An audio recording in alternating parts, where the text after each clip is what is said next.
दुःख संसाराचं केले डोळ्यात जमा, दुःख संसाराचं केले डोळ्यात जमा।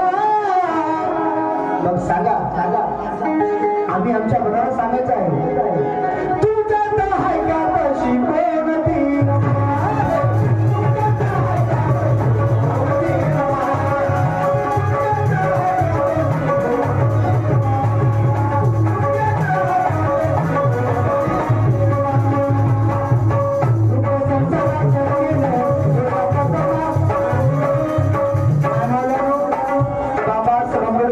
संसार घरात चालत असताना म्हातारा माय कधी बसून बसल्या नाही, कधी गच्च फुगून बसल्या नाही, कधी भांड्या पीठ केल्या नाही, कधी नवऱ्याचा राग काढला नाही, कधी माहेरला पण गोळ गेल्या नाही, जे रमायने केलं नाही आज आम्ही करतो।